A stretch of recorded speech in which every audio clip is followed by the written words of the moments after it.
the image that Mary gave us this morning of a car without wheels. It would be difficult to get anywhere without wheels in our car. James says, "What is it, my brothers and sisters, if you say you have faith but do not have works? So faith by itself, if it has no works, is dead." Faith, the car, works, the wheels. So faith that works gets to work, right? But what kind of work are we talking about here? What is James talking about?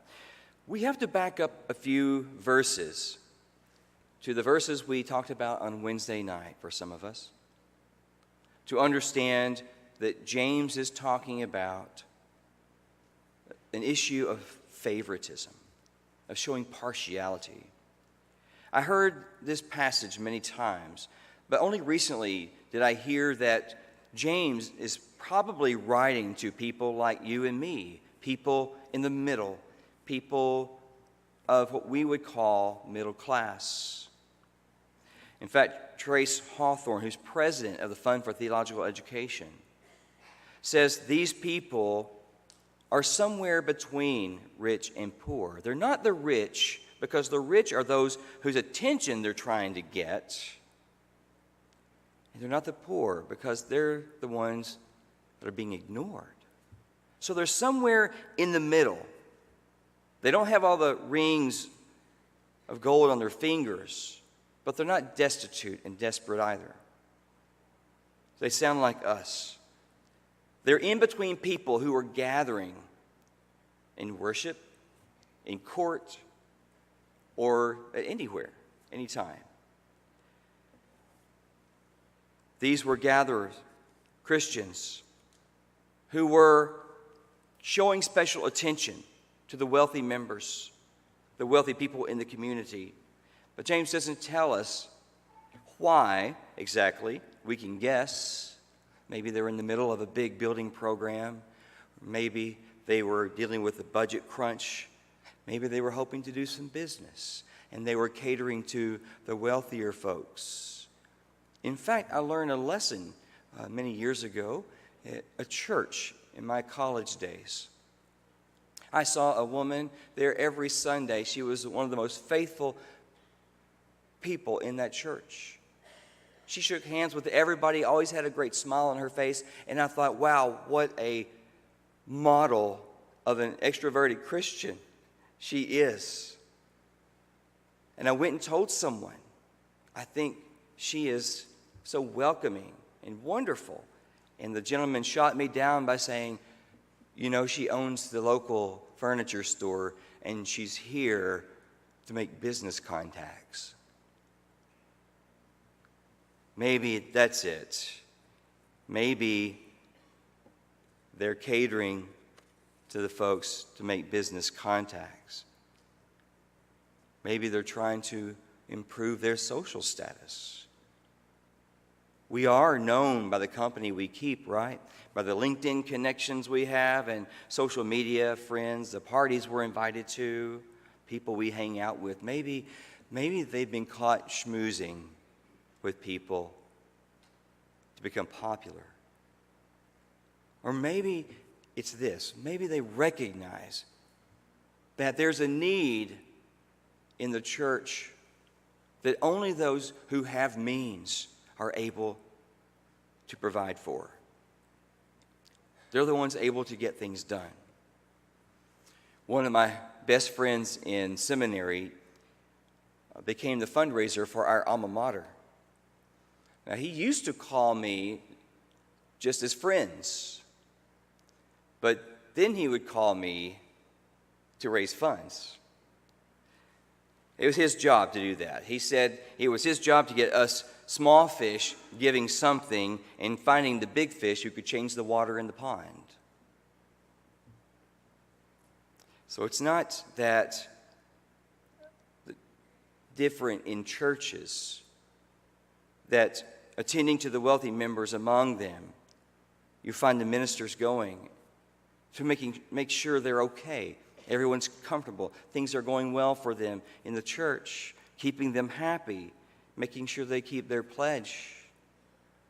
At the same time, the committees and finance team can be looking carefully at the budget, trying to figure out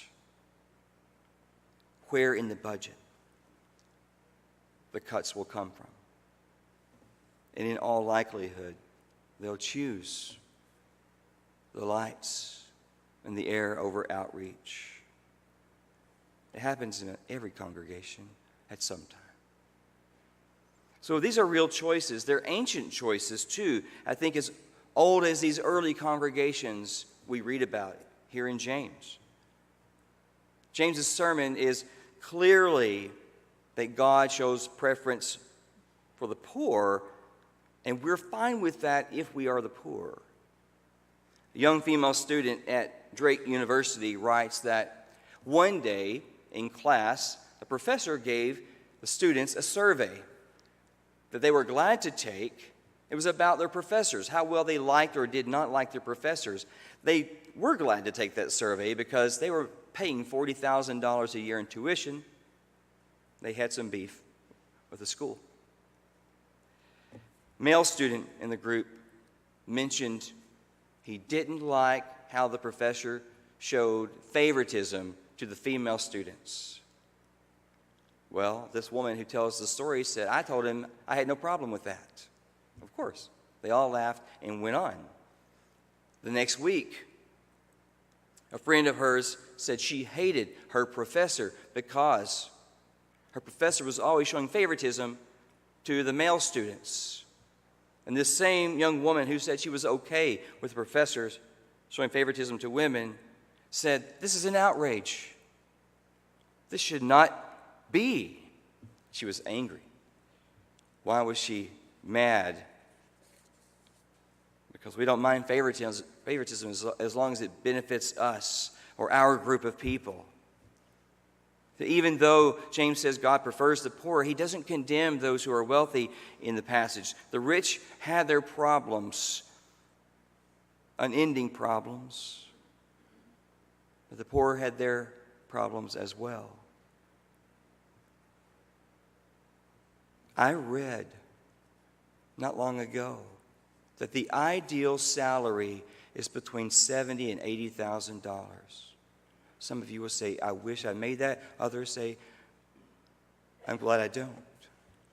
What I learned from that is that it's the ideal salary because you can buy what you need, but when you make more than that, those doing the study found that there were more headaches that came with the responsibilities. And so the quality of life begins to decrease over that amount. So what is it about us humans that we're so easily seduced by the gold and jewels and the glamour of life? Even when James says those who have gotten rich may have gotten rich at our expense. That's what he says. Why do you curry the favor of the rich when they're the ones that burden you and take you to court? But as we said Wednesday night, wealth is not on trial in James. What is on trial is showing favoritism and partiality. James's sermon is about those who choose to associate with the rich at the expense of the poor. And you can insert any discrimination for that. So can you picture that setting the morning James's letter was read to the congregation? I can feel the tension in the room. Folks heard this sermon. I imagine people were using their peripheral vision to look around the room to see who was sitting next to them, and to see who was sitting next to whom, and where they were sitting in the room. I imagine there were people who had their heads bowed, fidgeting with their fingernails and their rings. I imagine there were some who were rich who were aware of those who had been playing them, who had been carrying up to them to get their favor while they were neglecting the poor. It was one of those worship services, I think, where most people wish they had not showed up that day. A hard word. Unless you were the poor, and then you're thinking, yes, in your face, right? What James' listeners may have fallen prey to was a very common problem for all humans, and that is when resources are scarce, when the future looks uncertain, when enemies are at the gate, and we find ourselves hedging our bets. It's about survival. It's about survival. We do what it takes when money is tight. It kind of sounds crazy here in James that we might stand with the poor at times like these. It seems to make more sense that we would stand with the rich and those who could benefit us. But the poor may not be able to give us that support. It's a touchy and perplexing kind of place that we stand. We need those who have means to provide for the services. But sometimes it comes at the expense of the poor. Hawthorne says that at the Fund for Theological Education, they have a program for students. It's a 14-week resource. It provides 14 different experiences for those students who are looking to serve, who are receiving funds for their theological education. At one of the gatherings, a young woman told him the story. She said that she grew up upper middle class. And while her family taught her about how to live a meaningful life, she said it was also couched in terms of success, financial success. She said when she got to college, it was hard to live on $100 a month. But this program of service, she said, made her spend time with the people that needed the services. And she had to rethink what being rich and what being poor meant. She had to unlearn some of the things that she had been taught. She said after a few months from serving those folks, I was angry. She said, I was angry at the wealth in our country and the persistence of homelessness and hunger and poverty. But she said, in time, I began to realize that had I not been given that opportunity to stand with them and live among them, I wouldn't have known.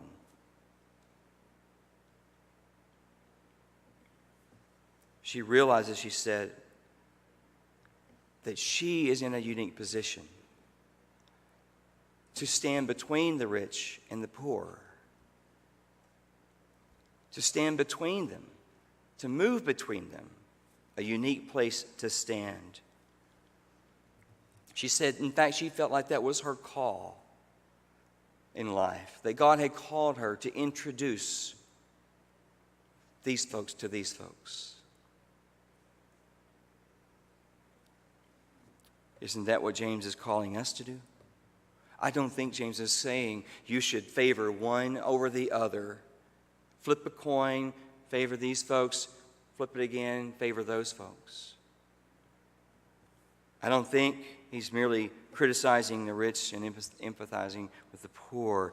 We're called to stand in the middle, stand between what Parker Palmer calls the tragic gap. The tragic gap between what is and what should be. A place between rich and poor, between the privileged few and the foreign masses. A place between the preferred race and the outcast immigrants, between the strong and the weak. The place to stand where the cross stands, between what is and what should be. Sandor Tesler, you may have heard of. He knew what it meant to stand in that tragic gap. Tesler left Hungary for the United States after escaping a concentration camp pretty early during World War II. He came to Spartanburg, South Carolina, where he was trained as a textile worker. He was really good. In the 1950s, after Brown versus Board of Education, Tesler became anxious, he said, because the people around him, there was an intensity of racism. He said that there was a reemergence of the KKK. It began to intensify so much, he said, it sounded familiar to my ears, to my experience, to the folks in Europe. He said, I couldn't ignore it for the sake of business. He said he went to his foreman and asked, where are racial tensions the worst in our area? And the foreman said, I don't know where it's worse. He said, but I don't think it can get much worse than around Kings Mountain. And so that very day, Tesler announced he was going to build a new factory on Kings Mountain. When word got out, the white mayor came to see Mr. Tesler, asked if he planned on hiring white workers. Mr. Tesler told him, you recruit good workers, and if they're good enough, I'll hire them. And soon after, a black pastor from a large African-American church came to see Tesler. He asked him the same question, you planning on hiring any black workers? And he said the same thing. He said, you go and recruit good workers, and if they're good enough, I'll hire them. He hired 16 new workers, 8 white, 8 black. They gave him the introduction to the factory, a tour to the mill, and afterward, one of the white employees said, is this one of those integrated plants? And Mr. Tesler said, you're being paid twice as much as anyone else in this area. You can work with us here the way we work, or you can go and find work elsewhere. All 16 employees stayed. But the factory began to grow. As it began to grow, they hired more employees. And this time, the foreman, white foreman, took them on their tour, gave them an introduction to the plant. And as they returned, again, one of the white employees asked, is this one of those integrated plants? And this time, the foreman said, you're making twice as much as anyone else around here. You can work with us here the way we work, or you can go and find work elsewhere. And they stayed. Sandor Tesler stood in that tragic gap.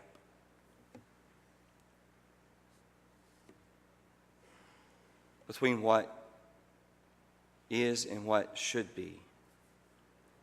Not choosing between rich and poor, or black and white, naked or clothed, hungry or fed, sick or healthy.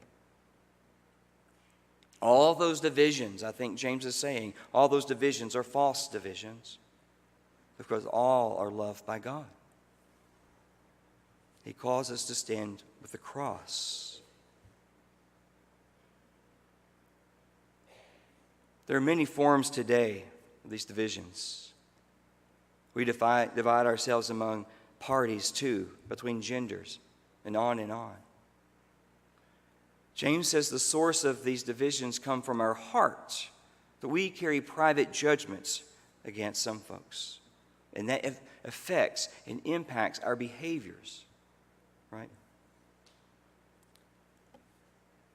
Someone said, if we are open-minded and tolerant of one group but discriminate against another, we're still violating the law of liberty, that we can't pick and choose who we love.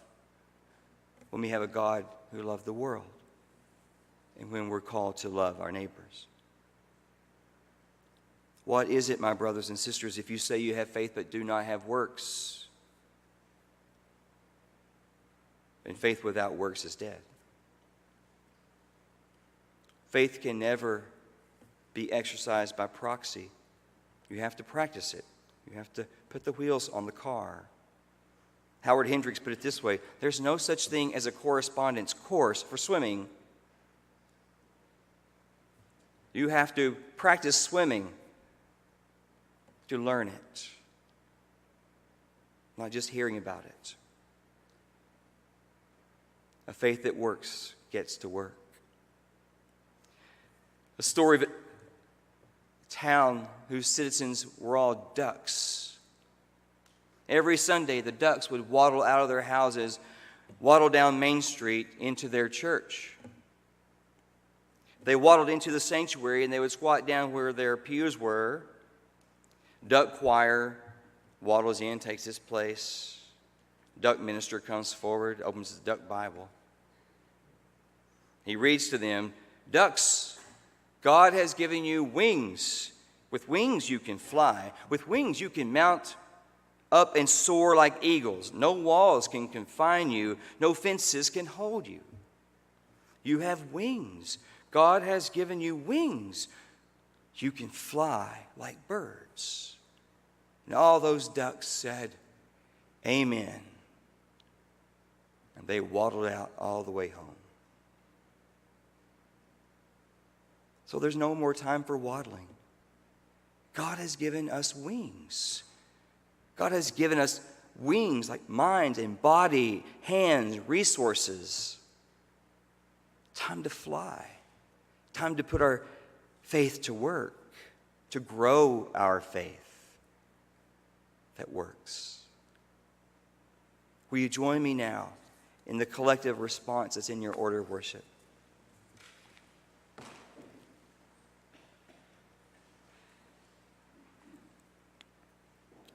It is easy to be overwhelmed by the pain of the world.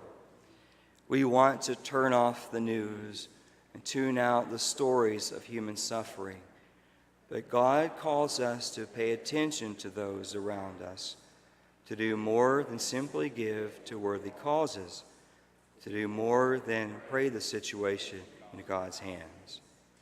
Our faith is to be lived out in righteous actions, that we might resist wickedness and avoid condemnation for our lack of compassion. We are challenged to meet the needs of others, to reach out with hand and heart, to provide for the real needs of others. Let's stand now for our invitation.